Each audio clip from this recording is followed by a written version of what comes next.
কালিয়াচক থানার অন্তর্গত ভারত বাংলাদেশ সীমান্ত বিস্তীর্ণ এলাকায় রয়েছে কাঁটা তারে ঘেরা। কাঁটা তারের ওপারে রয়েছে ভারত ভূমিতে কয়েকশো ভোটার। তারা প্রতিটা ভোট অংশগ্রহণ করে, কিন্তু কখনো তারা প্রার্থীদের দেখেননি যে তাদের কাছে ভোট প্রচার বা তাদের সাথে কথা বলতে। তারা কখনো তাদের সুবিধা অসুবিধার কথা বলতে পারেননি। তাই কাঁটাতারের সীমান্তের মানুষগুলো আর কাঁটাতারের ওপারে বেশ কয়েকটি গ্রামের বাসিন্দারা আজও নিজ ভূমিতে পরবাসী হয়ে রয়েছেন। স্বাধীন ভারতের নাগরিক হয়েও দুই দেশের সীমান্ত কাঁটাতারের প্রায় 300টি পরিবার পরাধীন হয়ে রয়েছে। আজও আর্থিকভাবে দুর্বল প্রায় 300টি পরিবার রয়ে গেছে কাঁটাতারের উপরে। এই এলাকায় ভোট প্রচারে গিয়ে বিজেপি প্রার্থী শ্রীরূপা মিত্র চৌধুরী অভিযোগ করে বলেন, মানোয়ারা বিবি সহ একাধিক বাসিন্দাদের এমন জীবনের জন্য দায়ী এলাকার সাংসদ তথা কংগ্রেস নেতা আবু হাসেম খান চৌধুরী। তার দাবি, এলাকার সাংসদ ও রাজ্যের মুখ্যমন্ত্রী বিষয়টি নিয়ে সরব হয়ে সমস্যা সমাধান করতে পারতেন, কিন্তু করেননি। জেলা তৃণমূল কংগ্রেসের সহ সভাপতি দুলাল সরকার বলেন, রাজ্য সরকার যদি কিছু না বলে তাহলে রাজ্যের সরকারের পাশে এত মানুষ কি করে আছেন। কে কি প্রতিক্রিয়া দিলেন শোনাবো আপনাদের, সঙ্গে থাকুন। দেখুন, আমি তো বারবার এসেছি, আজকেও এসেছি। আমাদের সবচাইতে বড় সমস্যা হচ্ছে যে গ্রামের মানুষ তারা যে যেখানেই আছেন তাদের পরিস্থিতি খুব খারাপ। আজকে যেখানে আপনারা গিয়েছিলেন, আমি গিয়েছিলাম, সেখানে না তো রাস্তা আছে, না কোনো আইসিডিএস সেন্টার আছে, না কোনো minimum primary medical health care আছে, কিছুই সেখানে নেই। মানুষগুলোর জমি কিনে যে বাইরে বেরিয়ে যাবেন সেরকম অর্থনৈতিক অবস্থাও নেই। তো এই মানুষগুলোকে পুনর্বাসন দেওয়ার জন্য আমি যথাযথ চেষ্টা করব। মাননীয় প্রধানমন্ত্রী শ্রী নরেন্দ্র মোদীজিকে খুব চেষ্টা করব বোঝানোর যে এই এলাকার মানুষ কি কষ্টে আছেন। আর আমার দুঃখ এটাই যে আজকে আমাদের মালদা জেলায় 75 বছর আমাদের কোনো বিষয়ে শান্তি নাই। কেন? বর্ডারে বাস করছি, তার বাড়ার ভিতরে বন্দিতে আমাদের টাইম না হলে তো উপর যেতে পারছি না। অসুখ বিসুখ হয়ে গেলে আমাদের থেকে যেতে হয়। আর 2 ঘন্টা 3 ঘন্টা, রাত্রে হলে তো পাই নাই। 3 ঘন্টা 2 ঘন্টা গেট খুলবে না। বলছি আর আর কি কি অসুবিধা হয়? মেয়েদের কি কি বাড়ি ঘরের অসুবিধা? অসুবিধা হয়েছে, বাড়ি ঘর করতে পারি না, গরিব মানুষ। এখানে তো বর্ডার পারাপার হয়, সেই সময় আপনাদেরকে হুমকি না, টুমকি আমরা দেয়? ওগুলা করি না। যারা করে তারা ভয় দেখায় আপনাদেরকে? হ্যাঁ, ভয় দেখায়। তারা ভয় দেখায়? হ্যাঁ, ওই বাংলাদেশের লোক কি বলে এসে? কি বলে কি, এইখানে যদি কোনো জিনিস নিয়ে যায়, আমরা যদি বলি তো কইকে এখানে অত্যাচার করলে তোমরা কেটে মেরে সব নিয়ে চলে যাব। আমরা ভয় চালা করতে যাই না।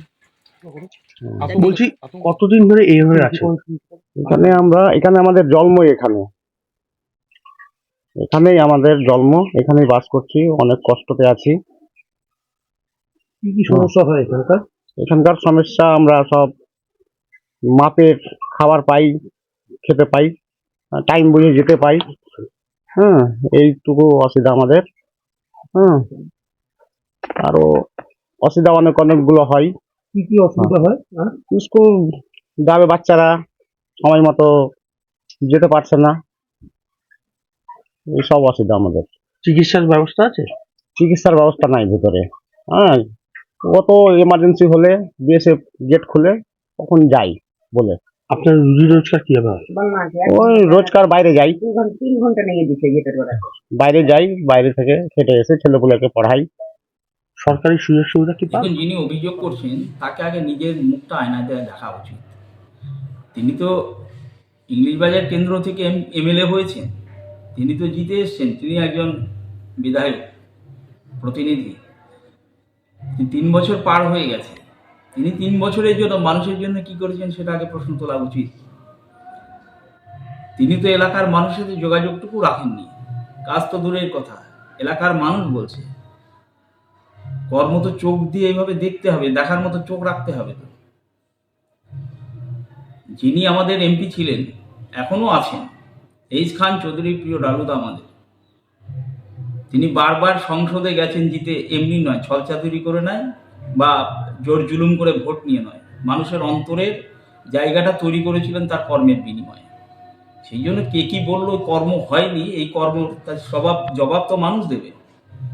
যারা কর্ম করবে না, যারা এলাকার মানুষের কাজ করবে না, এলাকার মানুষের সুখে দুঃখের সাথে থাকবে না, তাদের তো মানুষ শিক্ষা দেবে। তো বারবার সেটা প্রমাণিত হয়েছে। তার মানে এটা থেকে প্রমাণ যে তিনি প্রচুর কাজ করেছেন। সেই কাজের বর্ণনা দিতে গেলে বহু সময় লাগবে, আমরা কাগজে কলমে দেবো সেই তার বর্ণনা। বলেন। আমাদের দক্ষিণ মালদার বিজেপির প্রার্থী শিরূপা মিত্র মহাশয় কিছু বক্তব্য রেখেছেন। এমনি ওনার নাম হলো মানে হারিয়ে যাওয়া প্রার্থী। উনি ইংলিশ বাজার থেকে বিধানসভায় নির্বাচিত হয়েছেন। আমরা ওনাকে 3 বছরের মধ্যে কেউ দেখতে পাইনি। হঠাৎ করে রামের নামে কিছু জায়গায় মন্দিরে খিচুড়ি খাওয়ায় দেখতে পেয়েছি। আবার উনি প্রার্থী হয়েছেন। উনি কালিয়াচকের বা বিভিন্ন জায়গায় বলে যাচ্ছে পশ্চিমবঙ্গ সরকার কিছু কাজ করেনি। পশ্চিমবঙ্গ সরকার যদি কিছু কাজই না করে তাহলে পশ্চিমবঙ্গ সরকারের পক্ষে এত মানুষ কেন, ভোট কেন তৃণমূল কংগ্রেসের নেত্রী মমতা বন্দ্যোপাধ্যায়ের দল পায় কেন? উনি নিজে ভারতীয় জনতা পার্টির একজন সদস্যা। উনি কেন্দ্রের সাথে ওনার যোগাযোগ আছে। উনি নিজেও দিল্লিতে থাকেন, ওনার হাজব্যান্ডও থাকেন। তো উনি কেন্দ্রীয় সরকারের যে বর্ডার এলাকাতে যা যা করার উনি কোন একটা উন্নয়ন করেছেন? বা ইংলিশ বাজার বিধানসভায় নির্বাচিত হয়ে এবং গত লোকসভায় পরাজিত হয়ে এই এলাকার মানুষের পাশে কেন্দ্রীয় সরকার থেকে কী এনেছেন এটা প্রমাণ করতে পারলে তাহলে